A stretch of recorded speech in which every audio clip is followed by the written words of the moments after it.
Moving further head we have got this part clearly understood by you guys. अभी question number 3 आपका क्या रहेगा, स्वमत का रहेगा। माइक और स्टैंड दोनों ही स्टेबल नहीं है, बार बार गिर रहे हैं। और राइट, कोई बात नहीं। यहाँ पर देखते हैं, फुटप्रिंट्स ऐप बद्दलचे तुमचे मत सांगा, ऐसा क्वेश्चन आएगा। तो आपको क्या करने का है, प्रस्तुत प्रश्न फुटप्रिंट्स या पाठातून घेतला आहे। या पाठाचा लेखक डॉक्टर प्रदीप आवटे। मैंने आपको बोला था ना, स्वमत लिखने आपको आना चाहिए अच्छे से। स्वमत आपको अच्छे से लिखना आएगा तो इससे क्या होगा कि आपके ना प्रस्तावना लिखने आना चाहिए आपको अच्छे से। प्रस्तावना अगर आपको लिखने आता है ना, तो 3 में से आपके 1 मार्क्स आपको मिलने के चांसेस बढ़ जाते हैं। ओके, ऐसा प्रस्तावना लिखने का स्टार्टिंग में। और बाद में क्या करने का, आपको आंसर आता है तो बहुत अच्छी बात है, पर अगर आंसर कभी कोई क्वेश्चन ही बाहर से आ गया तो आप क्या आंसर लिखोगे। तो पैसेज में से थोड़े बहुत सेंटेंस जो आपको लगता है ना रिलेटेबल है, वो आप लिख सकते हो। समझ में आ गया आपको। आप इजीली पेपर को अटेम्प्ट करना, प्रस्तावना के ऊपर ना जरा ज्यादा प्रैक्टिस कर लेना, क्योंकि मैं नहीं चाहता कि आपके 1 मार्क्स भी कहीं से भी जाए, क्योंकि आपने इतनी मेहनत की है, राइट। और उसी के मैं भी आपके पीछे इतनी मेहनत कर रहा हूँ, तो मैं भी नहीं चाहूंगा कि मालूम मेरे मेहनत में भी पानी गिरे, क्योंकि आपके तरफ से बेस्ट नहीं दे पाए। तो मैंने यहाँ पर इफेक्टिवली आपको हर एक चीज में मदद करने के लिए वीडियो बना के रखा है। एक दिन आपको मराठी के साथ में और जूझना है, मेरे ख्याल से कल का ही दिन है, क्या और एक दिन है, या तो जो ये वीडियो बाद में भी देखेंगे उसके आपको ये बात ध्यान रखना है कि मराठी ये 10th में लास्ट सब्जेक्ट रहता है, इसके आगे कभी भी मराठी सब्जेक्ट आपको नहीं सताएगा, unless and until you take arts. और आर्ट्स में मराठी एक ऑप्शन रहता है, अगर आप वो लेते हो तो आपको सताएगा, वरना 10th के बाद में मराठी कहाँ भी यूज होती नहीं है। कळलं का? पुरे आपण चालणार। तर यहाँ पर इधर पे क्या आएगा, प्रश्न नंबर 1A। प्रश्न नंबर 1A रहेगा, उसमें भी आपको ऐसे आकृति वाले क्वेश्चन आएंगे। आकृति वाले क्वेश्चन को अच्छे से करना। क्वेश्चन नंबर 2 करना, 3 करना, 4 करना, जो भी डब्बे हैं डब्बे बनाना। आगे यहाँ पर देखेंगे आप, तो यहाँ पर आपको दिख रहा है क्या, अच्छे तरीके से कारण लिखा दिया है। कारण लिखा का आंसर है ना आपको डायरेक्टली पैसेज में नहीं मिलेगा। आपको क्या करने का है, आपको है ना थोड़ा बहुत क्वेश्चन को समझना है। क्वेश्चन समझने के बाद में वहां पर आपको क्या करने का है कि वही वाला क्वेश्चन का लाइन किधर है पैसेज में ढूंढो, उसके आजू बाजू में आंसर रहेगा, डायरेक्ट नहीं रहेगा। क्या तो बात, या तो बात करते हुए लोग रहेंगे, या तो कोई कॉन्वर्सेशन वाले स्टेटमेंट रहेंगे। आपको उसको थोड़ा बहुत आंसर में कन्वर्ट करना है। समझ में आ गया? कन्वर्ट करने आ रहा है तो बहुत अच्छी बात है, और नहीं करने आ रहा है तो आपको क्या करने का है, वही वाली लाइंस उठा के यहाँ पर लिख देने का है जो आपको लग रही है इसलिए अपने सूट करेगी। कन्वर्ट नहीं कर पा रहे तो कोई बात नहीं, जो आंसर मिल रहा है आपको उसको अंडरलाइन करने का। समझ में आ गया? टेंशन लेने का नहीं। ओके, आगे जब आप इसको मूव ऑन करेंगे ना, तो अपने पास क्या है, यस, स्वमत आएगा वापस से, वही पैसेज का स्वमत रहेगा। आपको क्या करने का, आपको पता है कौन सा चैप्टर का क्वेश्चन पूछा गया है, उसका स्वमत लिख डालो, 1 मार्क्स फिक्स हो गया आपका। 2 मार्क्स के लिए आपको क्या क्वेश्चन रहेगा, आप उसके ऊपर से उसको क्या कर सकते हो, अच्छे से लिख सकते हो सेंटेंस को फॉर्म करके। इतना क्लियर हो गया आपको ये वाला पार्ट। अभी मूव ऑन करते हैं आगे, स्वमत से आगे अपन जाते हैं। क्या आएगा अभी, पद्य आएगा। क्या आएगा, यस, पद्य। पद्य में कैसा रहेगा, अपठित उतारा।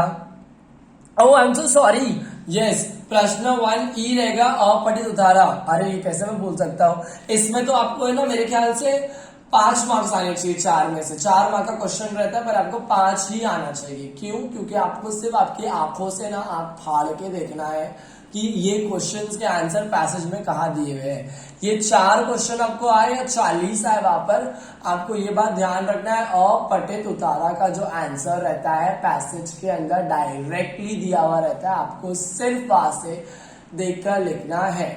Alright, it is like handling a blind man a candle, you know.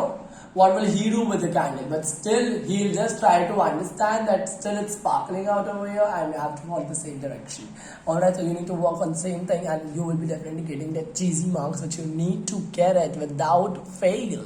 Alright, then moving further ahead we have got ये पूरा आपका हो गया, अपठित कर दिया आपने, इसको क्या कर लिया, सॉल्व कर लिया, आंसर डायरेक्टली मिल गया आपको। और आपको फिर मिल जाएगा पद्य। पद्य मतलब क्या, पद्य मतलब पोयम। पोयम का भी आपको एक बात ध्यान रखना है कि भाई मेहनत थोड़ी सी कर लेना और पोयम के सारे क्वेश्चन आंसर्स को अच्छे से देख लेना। पोयम के ब्रीफ को, पोयम के उसको क्या बोलते हैं अपन, yes, fill in the blanks, आकृति पूर्ण करा, संजाल पूर्ण करा, उसको अच्छे से देख लो एक बार। एक बार क्यों देखने बोल रहा हूँ, क्योंकि आपको इसके जो आंसर है ना डायरेक्टली पैसेज में नहीं मिलेगी। तो पैसेज में नहीं मिलेगी उस वजह से मैं आपको इतना फोर्स कर रहा हूँ कि प्लीज देखो, क्योंकि उससे क्या होगा, आपके पास एक एक कॉन्फिडेंस रहेगा कि अरे यार ये तो मैंने पढ़ा है, अच्छे से मैं लिख सकता हूँ इसका आंसर, मुझे पता है इसका आंसर। वो आपके अंदर एक डेफिनेट कॉन्फिडेंस रहना चाहिए। समझ में आया आपको? Then when we will move further head, we have got something very important in the next page, that is you are going to get it समानार्थी शब्द। मैंने इसका वीडियो बना के डाला है। I really want that you should go get that 2 marks, 2 supreme marks should be down there in your pocket because you have just learned it out of my video of the special समानार्थी words which I have made and I want you to get it. Then moving further ahead, we have got स्वमत। स्वमत में कैसे करने का आपको, स्वमत का मैं एक video बना के डालने वाला हूँ शायद से इसी वीडियो के बाद में, या उसके थोड़े बहुत आगे पीछे रहेगा, बट आज के आज आ जाएगा, टेंशन मत लेना आप। ओके, स्वमत कैसे लिखेंगे आपको पता है क्या? पहले तो आपने प्रस्तावना लिख दिया। ये प्रस्तावना का वीडियो ऑलरेडी चैनल पे आ चुका है, पक्का आप वहां पर जाके देख लीजिए एक बार। ओके, प्रस्तावना लिख दिया आपने।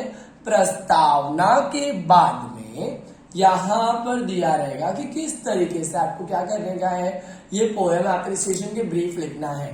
तो पोएम एप्रिसिएशन की ब्रीफ आप कैसे लिखोगे आपको पता है क्या? इसका मैंने वीडियो बना के नहीं डाला है अब तक का, ये बना के मैं डाल दूंगा, बट मैं आपको यहाँ पर थोड़ा बहुत हिंट दे देता हूँ। प्रस्तावना आपने लिख दी है, ओके, और यही ब्रीफ के अंदर आप क्या करेंगे, पोएम एप्रिसिएशन में नहीं क्या ऐसी लाइंस रहती है, देखो यहाँ पर, अरे बाबा पेज टर्न ही नहीं हो रहा है, मालूम यहाँ पर देखो ये दिख रहा है आपको, आवडण्याचे व न आवडण्याचे कारणे।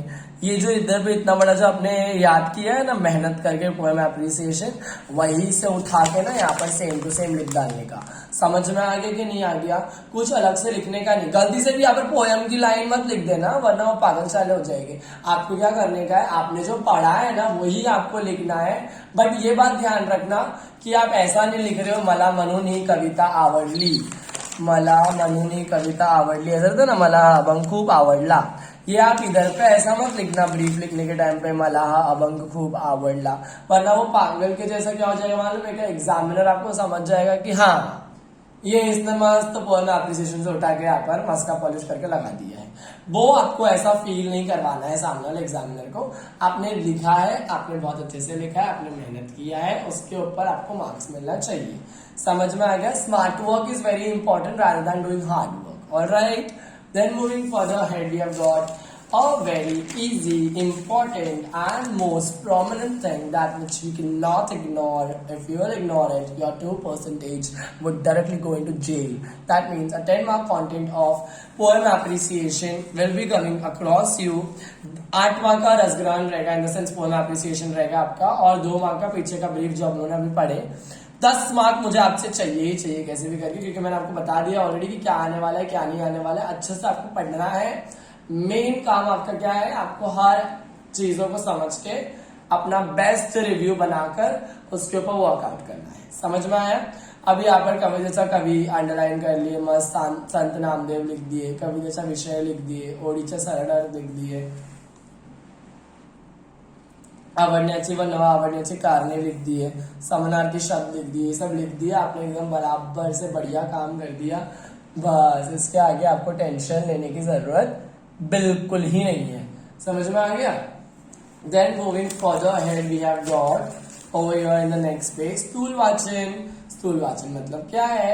यस, रैपिड रीडिंग का 6 माह का ब्रीफ।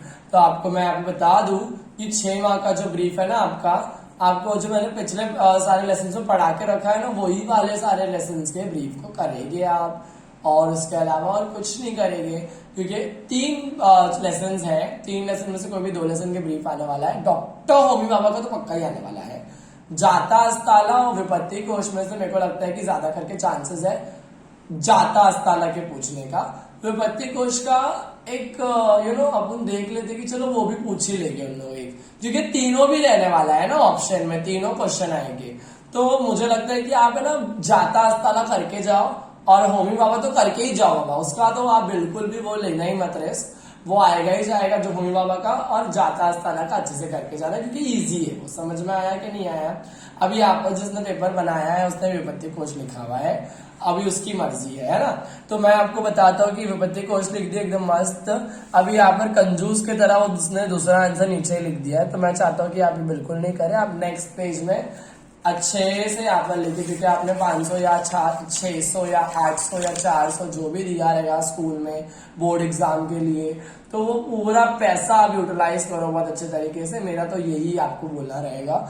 एंड उसके बाद में I might be sounding something like a kid, but please do very much, tolerate me because it's a night almost 3:30 and I want to sleep, but I'm really working hard for you because I really want you to succeed.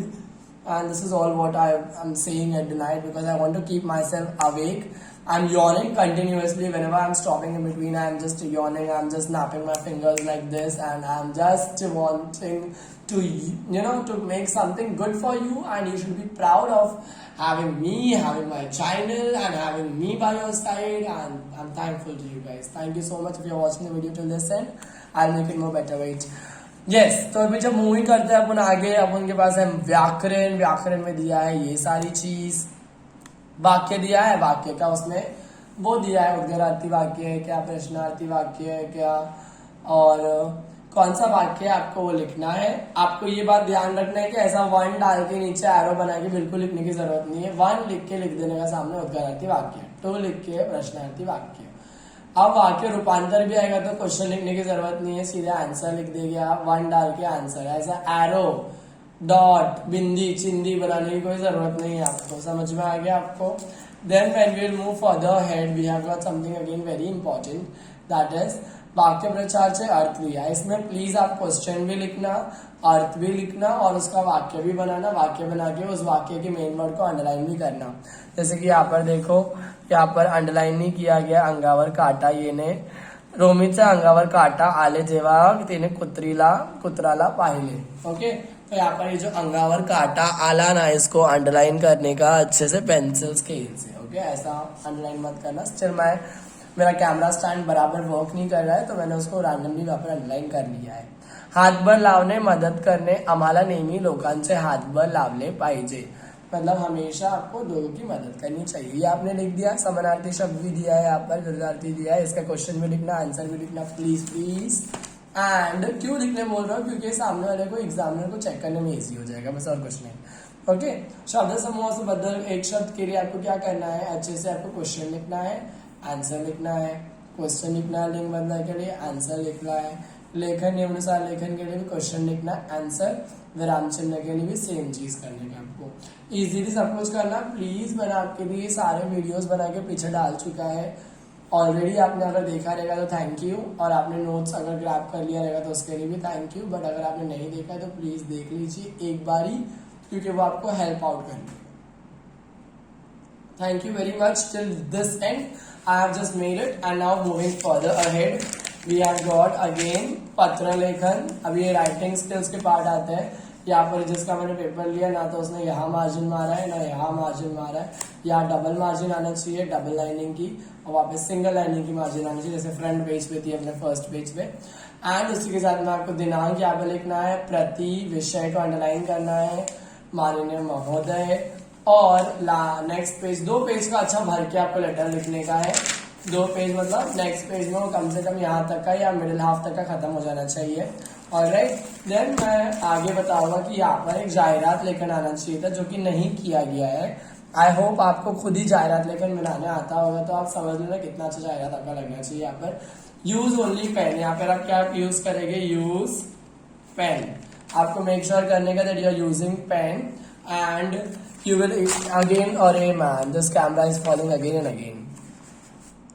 Could you be my best friend please? Camera stand so that I can really make video interesting. Alright, so do use which pen? Yes, pen to make box, pen to make box for jairat. Alright everybody, and apart from that I would like to tell you is the next page, जो next page मेरा है ना, इसमें ये बहुत जोर और जुगाड़ करके किया गया पेज है, प्लीज हंसना मत।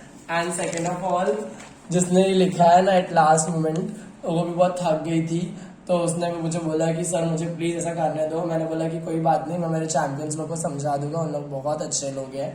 तो मैंने आपको ये अच्छे तरीके से बताया कि कथा लेखन भी आएगा तो आपको पहले टाइटल देना है, अच्छा खासा स्टार्टिंग देना है, अच्छा एंडिंग देना है और लास्ट में तात्पर्य लिखना है। मैंने आपको 7 टाइटल 7 मॉरल बता दिया है कि इसमें से ही कोई एक आपको लिखना है, उसमें से ही कोई एक ही लिखना है। आप समझ में आया? अपने मन से कुछ भी लिखना मत वहां पर। ऑलरेडी मैंने वीडियो बना के डाला है, पीछे जाके प्लीज देखो और उसमें से ही करो। कळलं एवढं तुम्हाला? Then moving further ahead we have प्रसंग लेखन।